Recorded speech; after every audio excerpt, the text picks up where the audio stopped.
अस्सलाम वालेकुम। इस वीडियो में हम न्यूटन्स लॉ ऑफ मोशन की एप्लीकेशन पढ़ेंगे। एप्लीकेशन में जो पहली एप्लीकेशन है वो एटवुड मशीन है और उसका केस वन पढ़ेंगे। ये केस वन है इसका एटवुड मशीन का। In which two bodies are moving vertically. दो बॉडीज हैं वो वर्टिकली मूव कर रही हैं। एक बॉडी है M2, दूसरी बॉडी है M1। Both of these bodies are moving vertically. M2 जो है वो M1 से ज़्यादा है, मीन्स M2 का मास M1 से ज़्यादा है। तो M2 का मास M1 से ज़्यादा है तो इसका वेट भी ज़्यादा होगा, because W is equal to mg। तो वेट ज़्यादा, वेट M2 का वेट ज़्यादा, तो उसको मैंने बड़े तीर से ज़ाहिर किया है। M2g का जो वेट है that is represented by red arrow and this red arrow is greater than that. ये बड़े रेड एरो इससे बड़ा है, तो इसका मतलब इसका वज़न ज़्यादा है, इसलिए नीचे की तरफ मूव करेगा और वो ऊपर की तरफ मूव करेगा। इन दोनों का जो वेट है उनको उसको रेड तीर से रिप्रेजेंट किया गया, रेड एरो से। अब इन दोनों बॉडीज़ को जो कनेक्ट किया गया एक दूसरे के साथ, वो एक स्ट्रिंग के साथ कनेक्ट किया गया और string is shown by red colour. ये जो रेड कलर की है ये धागा सा, ये स्ट्रिंग है। ब्लैक कलर की पुली है, पुली को एक स्पोर्ट के साथ अटैच किया गया, ये स्पोर्ट है।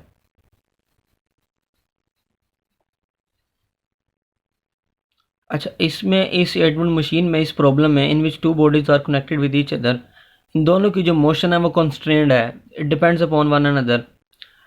We will analyse these two bodies separately but not independently. हम इन दोनों को सेपरेटली करेंगे एनालाइज, लेकिन इंडिपेंडेंटली नहीं कर सकते क्योंकि दोनों की मोशन एक दूसरे पर डिपेंड करती है। तो जो दोनों की मोशन है वो एक दूसरे पर डिपेंड करती है और ये कॉन्स्टेंट मोशन है दोनों की। फॉर एग्जाम्पल, ये अगर ये मूव करेगा तो इसका इस पर कुछ ना कुछ असर है। इसके बारे में, अपरेटस के बारे में थोड़ा मजीद पढ़ लेते हैं कि आइडियल पुली है हमारे पास। Ideal pulley means which has negligible mass and friction.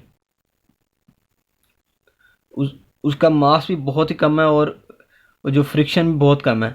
It rotates with negligible friction, friction उसकी है ही नहीं है, ऐसा लगता है कि फ्रिक्शन कोई नहीं और वो घूम रही है। ये आइडियल पुली है। अगर ये आइडियल पुली ना हो, और एक और है कि जो रोप है वो मासलेस है। रोप है, इसका मास बहुत कम है as compare to mass M1 M2। ये जो स्ट्रिंग है, धागा सा है, या रोप इसे कह लें, इसका मास M1 M2 से बहुत ही कम है, निग्लिजिबल है।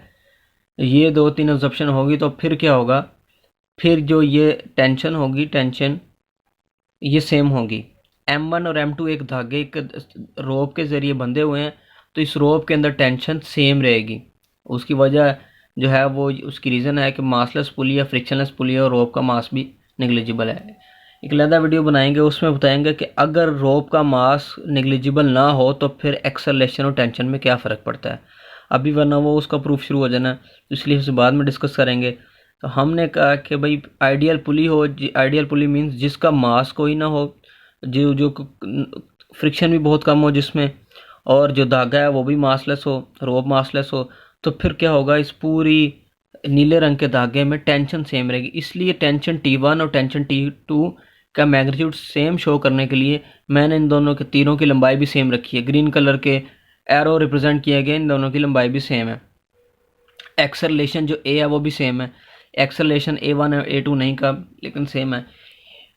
एक्सिस की चॉइस है वो बड़ी इंपॉर्टेंट है, वो साइन डिटर्मिन करेगी कि पॉजिटिव कहाँ लगाना है, नेगेटिव कहाँ लगाना है। We have taken positive x axis towards the right and positive y axis upward direction में हमने पॉजिटिव वाई लिया और right direction. So everything which is in right direction will be positive and everything which is in upward direction will be positive. अब हर चीज़ जो दाएं तरफ वो पॉजिटिव होगी, ऊपर की तरफ पॉजिटिव होगी। जो चीज़ बाएं तरफ होगी वो नेगेटिव होगी और जो नीचे की तरफ होगी वो भी नेगेटिव होगी। For example, M1 is moving upward, that is why its acceleration A is positive. तो पॉजिटिव M1 की जो एक्सेलरेशन है, M1 ऊपर की तरफ जाएगा, M1 हल्का ऊपर की तरफ जाएगा, तो इसकी एक्सेलरेशन को मैंने पॉजिटिव कह दिया। M2 is moving downward, that is why its acceleration is -A। Acceleration का मैग्नीट्यूड सेम है, वो हमने एक्सप्लेन कर दिया कि मासलेस रोप है और जो दूसरी चीज़ है पुली, वो भी मासलेस और फ्रिक्शनलेस है। इसीलिए इन दोनों की एक्सेलरेशन का मैग्नीट्यूड तो सेम है, बट डायरेक्शन जो है वो डिफरेंट है, और डायरेक्शन डिफरेंट होने की वजह से प्लस माइनस लग गए। तो दो तीन चीज़ें हमने इसमें रखनी है ज़हन में। एक है कि M1 because M1 is moving upward, that is why its acceleration is positive A। M2 is moving downward, that is why its acceleration is -A। because rope is massless, pulley is massless and frictionless, that is why the magnitude of tension or tension in the string is same. Tension same है, इसलिए T1 T2 की जगह सिर्फ हम T ही कहेंगे, हम इसे खाली T कहेंगे, टेंशन को सिर्फ T कहेंगे बिकॉज टेंशन इज सेम। तो सेम टेंशन है तो इसलिए हम इसे क्या करेंगे, T1 बराबर है T2 के और वो क्या है, सेम है। अब हम डेरिवेशन की तरफ बढ़ेंगे और डेरिवेशन में ये चीज़ यूज़ करेंगे जो हमने इधर समझी है।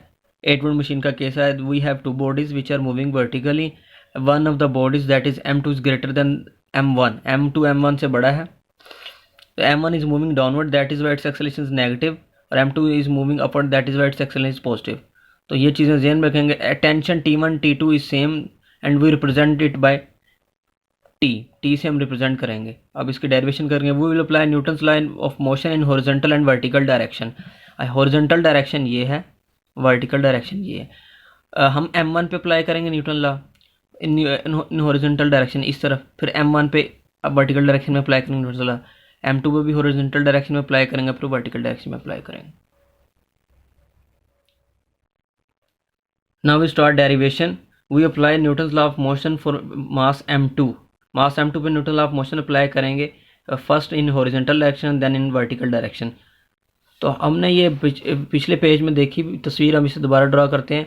ये M2 था, ये ज़्यादा था और M1 कम था। इस तरह ये किसी पर फ्रिक्शनलेस पुली से मूव किए थे, ये पुली थी, फ्रिक्शनलेस पुली थी ये। इसके बाद हमने जो देखा वो ये है कि M2 का जो मास ज़्यादा था इसलिए इसका वेट ज़्यादा, तो नीचे की तरफ मूव कर रहा था, और M1 ऊपर की तरफ कर रहा था मूव। ये M1 है, M1 जी।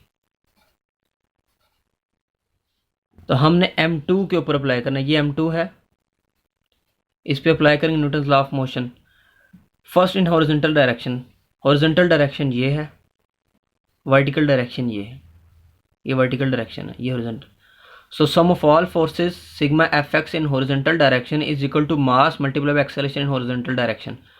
तो मास की जगह M2 आ गया, हॉरिजॉन्टल डायरेक्शन में acceleration zero because there is no motion in horizontal direction. Horizontal direction ये है, इसमें तो कोई चीज़ मूव नहीं कर रही।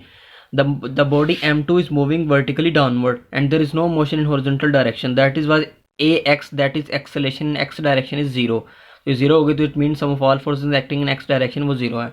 तो हमने इसकी हॉरिजॉन्टल डायरेक्शन को एनालाइज कर लिया। Now we apply Newton second law of motion in vertical direction. Sum of all forces sigma Fy in vertical direction is equal to mass multiply by acceleration in vertical direction. अब vertical direction में भी इस पे कोई ना कोई forces apply हो रही हैं, उनको देखते हैं कौन सी फोर्सेज हैं और कैसी हैं। M2G जो है वर्टिकल डायरेक्शन में अप्लाई हो रहा है, that is in downward direction, ये नीचे की तरफ M2G, और एक ऊपर की तरफ थी tension T। So tension T ये पॉजिटिव y एक्सिस था, ये पॉजिटिव x था। So everything that is upward direction will be positive and everything which is in downward direction will be negative. तो tension T is positive because it is acting along positive y axis and W is equal to M2G, that is weight is acting vertically downward, that is it will be taken as negative। ये M2G नीचे की तरफ है, positive y axis ऊपर की तरफ है, इसलिए M2G को नेगेटिव लेंगे, टेंशन को पॉजिटिव लेंगे। तो टेंशन T जो है इसको पॉजिटिव लिया और M2G को माइनस लिया क्योंकि नीचे की तरफ है, और M2A एक्सेलरेशन लास्ट पेज पे भी हमने रिप्रेजेंट कर दिया था, because M2 is moving vertically downward it's acceleration will be negative. Acceleration इसकी नेगेटिव होगी क्योंकि नीचे की तरफ जा रहा है और जो चीज़ ऊपर की तरफ होगी वही पॉजिटिव होगी, तो इधर माइनस लगा दिया। अब इसको मजीद सिंप्लीफाई कर T is equal to M2G is equal to minus M2, ऐसे क्वेश्चन मान करते हैं। Now we will analyse M1 को एनालाइज करेंगे। ये M1 है, ये वाला बॉक्स। पहले इस पर हॉरिजॉन्टल डायरेक्शन में Newton law of motion apply करते हैं, Newton second law of motion. Sum of all forces in x direction sigma Fx is equal to mass multiplied by acceleration in x direction Ax। Because there is only motion in vertical direction में M2 move कर रहा है, M1 ऊपर की तरफ जा रहा है, हॉरिजॉन्टल डायरेक्शन में कोई मोशन नहीं है, that is why acceleration in horizontal direction Ax is zero. तो ये जीरो हो जाएगी, तो जीरो इसको भी जीरो कर देगा। Sum of all forces acting in x direction वो जीरो होगी। अब वाई डायरेक्शन देखते हैं इसकी क्या है। वाई डायरेक्शन में वेट इसका नीचे की तरफ है और टेंशन T ऊपर की तरफ है। हमने पहले ही कह दिया कि पूरी स्ट्रिंग में टेंशन और एक्सेलरेशन सेम है, because massless rope, frictionless rope, massless rope, frictionless pulley and massless pulley, तीन कंडीशन, इसलिए ये एक्सेलरेशन और टेंशन का मैग्नीट्यूड सेम है। जब वाई डायरेक्शन में अप्लाई करते हैं, वाई डायरेक्शन में टेंशन टी ऊपर की तरफ है और वेट नीचे की तरफ, इसलिए टेंशन टी को पॉजिटिव लेंगे और वेट को भी जो है नेगेटिव लेंगे। चूंकि ये ऊपर की तरफ मूव कर रहा है, इसकी एक्सेलरेशन भी पॉजिटिव हो गई, जो कि हम ऑलरेडी एक्सप्लेन कर चुके हैं। So tension T will be positive, m1g negative होगा, इज इक्वल टू m1a। ए इसलिए पॉजिटिव गया कि ऊपर की तरफ जा रहा है। इसको मजीद सिंप्लीफाई कर दिया, इक्वेशन 2 बन गई। अब इक्वेशन 2 को इक्वेशन 1 में सब्ट्रैक्ट कर लें, ये लिख दिया इधर मैंने। तो सब्ट्रैक्ट करने से इसके साइन चेंज कर लिए। साइन चेंज करने के लिए मैंने उसे ग्रीन मार्कर यूज़ किया। इक्वेशन 1 लिखी, इक्वेशन 2 लिखी, इक्वेशन 2 का साइन चेंज करने के लिए टी प्लस था माइनस हो गया, m1g माइनस था ये प्लस हो गया, और m1a प्लस था ये माइनस हो गया। अब टी से कैंसिल हो जाएगा, ये टी से कैंसिल हो गया, प्लस है ये माइनस है, प्लस ऊपर क्या बचेगा माइनस m2g प्लस m1g। अब ये प्लस हमने साइन यूज़ करना है नीचे ग्रीन वाला। इस तरह minus is equal to minus m2 है और माइनस m1 ये कर लिया। इसको मज़ीद सिंप्लीफाई करें, ये सारा सिंप्लीफाई किया, इधर से g कॉमन है, इधर से माइनस एक कॉमन लिया, फिर ये इधर मल्टीप्लाई हो रहा है, उधर जाकर डिवाइड हो जाएगा, फिर ये माइनस साइन की वजह से ये माइनस साइन वाले अंदर वाला ऑर्डर चेंज हो जाएगा, m2 माइनस m1 आ जाएगा। तो ये एक्सेलेरेशन की वैल्यू आ गई रोप के अंदर। इधर से g की वैल्यू भी निकाल सकते हैं, m2 माइनस m1 इधर मल्टीप्लाई हो रहा है, दूसरी तरफ जाकर डिवाइड होगा, और ये डिवाइड हो रहा है, दूसरी तरफ जाकर मल्टीप्लाई होगा, तो ये g की वैल्यू भी आ गई। तो ये हमने m2 को एनालाइज किया, m1 को एनालाइज किया और एक्सेलेरेशन की वैल्यू निकाल ली। अब हम इन दोनों को एनालाइज करेंगे और टेंशन टी की वैल्यू निकालेंगे।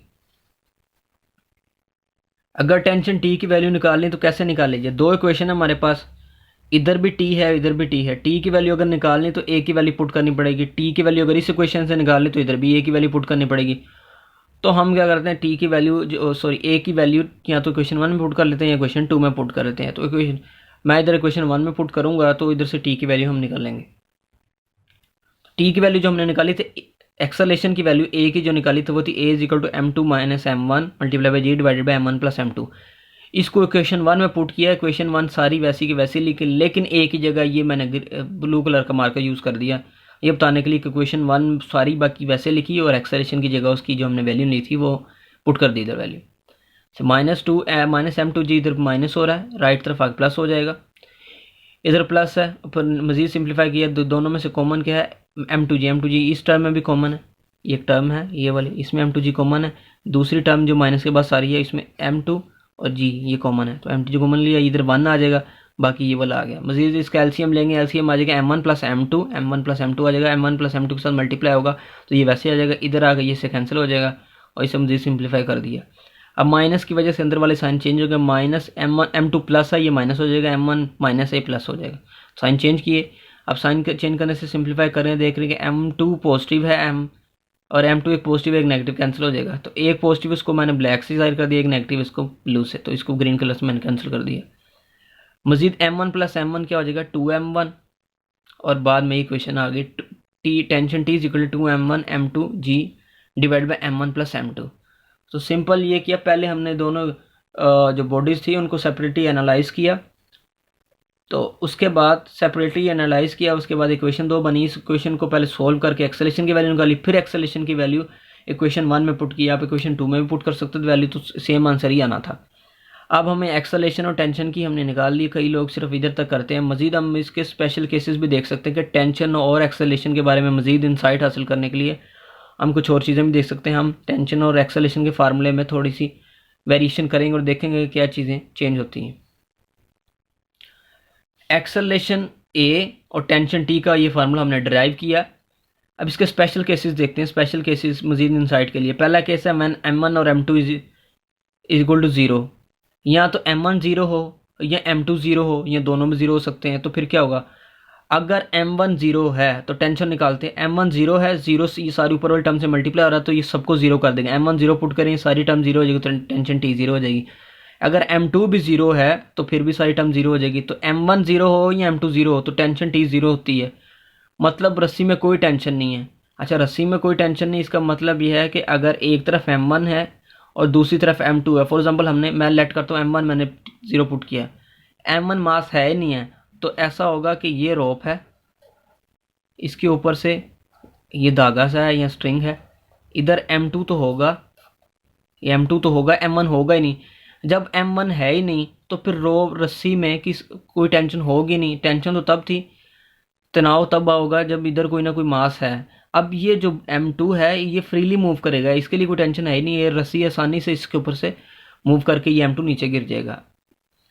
हम देखते हैं कि एक्सेलेरेशन के साथ क्या बनेगी। m1 0 पुट करें, इस फार्मूले में m1 0 पुट करें इधर और इधर, तो m2 माइनस m1 की जगह 0 और नीचे m1 की जगह 0 पुट करके m2 कर लिया। इसको मजीद सॉल्व करें, m2 से कैंसिल, एक्सेलेरेशन g। अगर m1 0 है तो एक तो बात होगी कि टेंशन 0 हो जाएगी इधर, और दूसरी बात है कि m2 जो नीचे मूव करेगा जिस एक्सेलेरेशन से, वो एक्सेलेरेशन ऑफ ग्रेविटी। क्योंकि ये ऐसा ही है जैसे ये फ्रीली मूव करे, इसके ऊपर सिर्फ धागा सा है और कोई चीज़ तो है नहीं, और धागा भी मासलेस सा है, तो फिर इस पर कोई टेंशन नहीं है, कोई चीज़ इसे रोकने वाली नहीं है, फ्रिक्शन है ही नहीं पुली के ऊपर, तो कोई चीज़ इसे रोकने वाली नहीं है। इसकी एक्सेलेरेशन ऐसे ही होगी जैसे कि फ्रीली फॉलिंग बॉडी की है। तो एक्सेलेरेशन इसकी फ्रीली फॉलिंग बॉडी की इसलिए थी कि इससे चीज़ एक रोकने वाली थी, वो m1 थी, इसकी मोशन को रेस्ट्रेन करने वाली, और तो वो है नहीं। और दूसरी बात हमने एज्यूम किया हुआ कि पुली भी फ्रिक्शनलेस है जो कि एक्सेलेरेशन को चेंज नहीं करेगी। ये एक्सेलेरेशन ड्यू टू ग्रेविटी की वजह से नीचे गिरेगा, ये ऐसे गिरेगा जैसे ये फ्री फॉल में ही है। एक और केस देख लें, वो है m1 बराबर m2 की। ये बड़ा इंटरेस्टिंग केस है। अगर ये कोई भी पुली है, इसमें m1 और m2 बराबर हों, तो मैं उसको बराबर इस एरो से बराबर बना देता हूँ इसे। ये m2 है, ये m1 है।